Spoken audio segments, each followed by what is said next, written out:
Welcome to Moonlit Romance Library. Please follow for more stories. Seraphine Bramblevine had spent 17 years protecting Prince Lucivar Nightcrown's beautiful face, and it took him less than 17 seconds to pretend none of it had mattered. The Hall of 12 Moons was full when he rejected her. Every alpha family in the kingdom stood beneath the silver arches. Noble women wore heavy velvet gowns embroidered with pack crests. Warriors in formal armor lined the walls.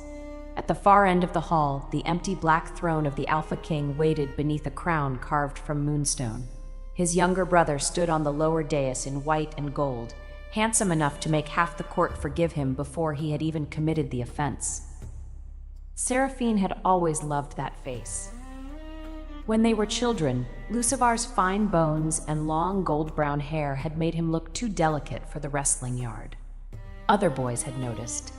They had pushed him into mud, taken his boots, and called him a lamb born in a wolf's den. Seraphine, already stronger than boys twice her age, had put all three tormentors into a horse trough and asked Lucivar whether his nose had been damaged. He had stared at her with wet gray eyes and said no. "Good," she had told him. "I like your nose." For years after that, she had stood between him and every fist, insult, and cruel joke. When he grew taller and learned to fight, she trained with him. When his first shift left him feverish, she carried him 3 miles through snow to the healers. When he was afraid to speak before the Southern Pack Council, she sat in the first row and smiled until he remembered every word. She had pursued him openly. She had given him crooked protective charms and praised his hair with an honesty that made him blush. He had accepted her attention, held her hand in private, and once promised that no one would ever make her stand alone in a crowded hall. Now he stood in that very hall and looked through her as if she were an inconvenient pillar. "Lady Seraphine," Lucivar said, loud enough for every noble to hear, "there has been an unfortunate misunderstanding. I have never made a formal mating vow to you." A ripple of whispers crossed the chamber. Seraphine's right hand tightened around the small velvet box she had brought as a gift. Inside it rested the first magic sphere she had ever kept stable for more than a minute. It was no larger than a plum, silver blue and dense enough to crack a stone floor if she lost control. She had practiced for 6 months because she wanted to show Lucivar that her mother's explanation had been true. Her magic was not absent, it was compressed. Lucivar knew that. He had heard her mother explain it when they were children. He had watched Seraphine rise before dawn to train, watched wands split in her grip, watched spells collapse into heavy little balls that rolled through classrooms and shattered furniture. He had told her he believed her. Today, beside him stood Caldrissa Valahart, a highborn witch whose flame magic could fill a ballroom ceiling with golden birds. Caldrissa was lovely in a dark red gown, but her mouth was tense. She did not look at Seraphine. Lucivar continued. "The Southern Territories require a Luna whose magic is already proven. Lady Caldrissa has agreed to stand beside me." Someone near the musicians laughed. "Proven," an older noblewoman repeated. "A practical requirement. One cannot lift a curse by lifting the table." More laughter followed. Seraphine heard the words clearly. She also heard the faint crack inside the velvet box as her magic sphere grew heavier. She had explained herself for years. She had explained that her mother, Mevrian Bramblevane, had never lied about her potential. She had explained that dense magic matured differently. She had explained that strength was not a shameful substitute for witchcraft, but another gift entirely. No one who mocked her had ever wanted an explanation, so she did not give one. "Return the pearl clasp," Lucivar said. His voice lowered, as if gentleness could make the demand less public. "It belonged to my grandmother." Seraphine touched the clasp at her collar. He had fastened it there 2 winters ago after kissing her forehead beneath the old bell tower. He had said it suited the woman who would one day wear his colors. Her chest hurt, not theatrically, not in a way that could be answered with a clever sentence. It hurt with the quiet weight of every morning she had believed they were walking toward the same future. She removed the clasp and crossed the polished floor. Lucivar held out his palm. She set the pearl into it. "You are correct," she said. "You never made a formal mating vow." Relief touched his handsome face too quickly. Seraphine looked at him and remembered a thin boy hiding behind her shoulder. She remembered his hand in hers. She remembered how many times she had defended his courage before he had found it for himself. "But when Lord Petavar put you in a feed barrel at 13, she added, "you promised never to let anyone humiliate me in public." A few people stopped smiling.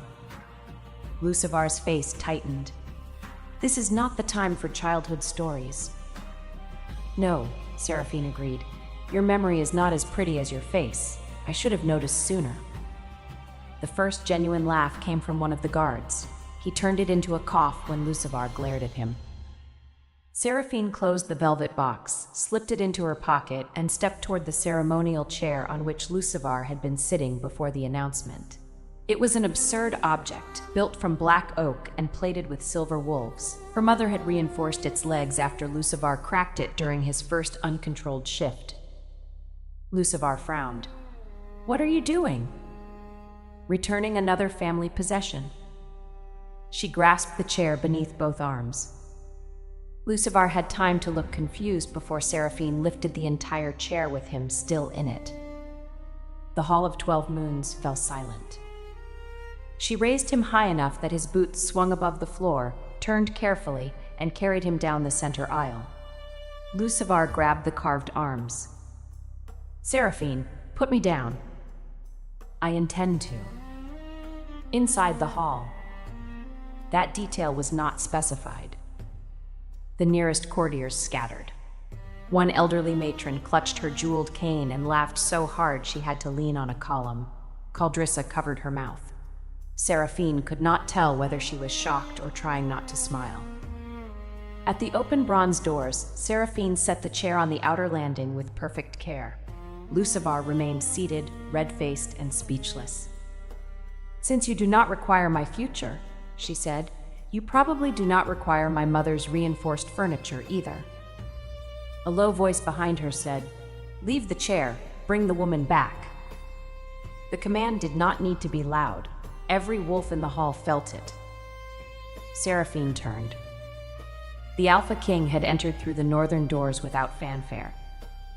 Valar Nightcrown wore black silver armor beneath a heavy winter cloak.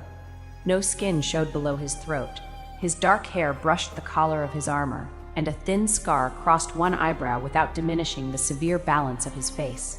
He was broader than Lucivar, taller than any man near him, and carried the contained stillness of someone who had never needed to perform strength for a room. Seraphine's grief did something deeply disrespectful.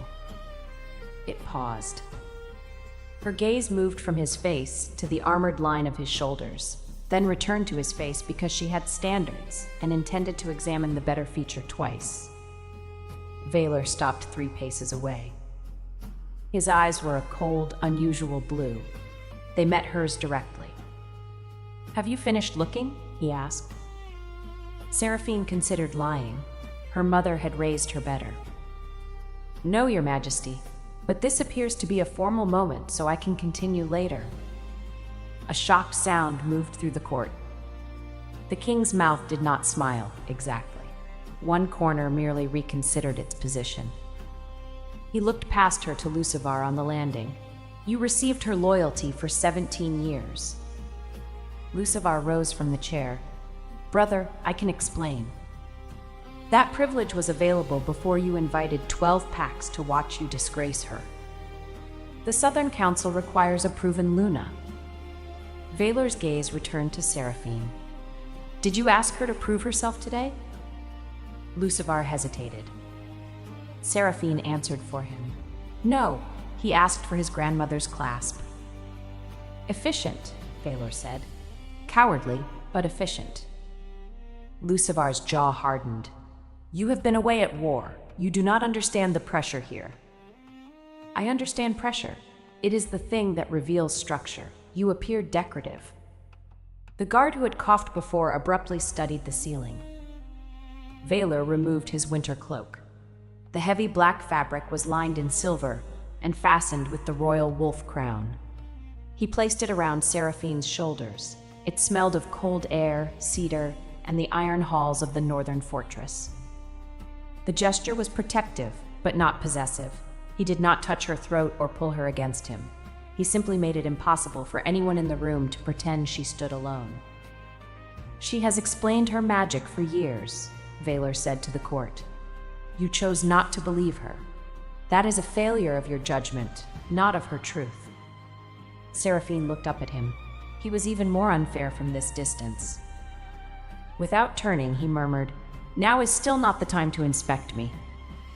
"You are standing very close," she murmured back. "I am being challenged by circumstances." This time she saw the brief movement at the corner of his mouth.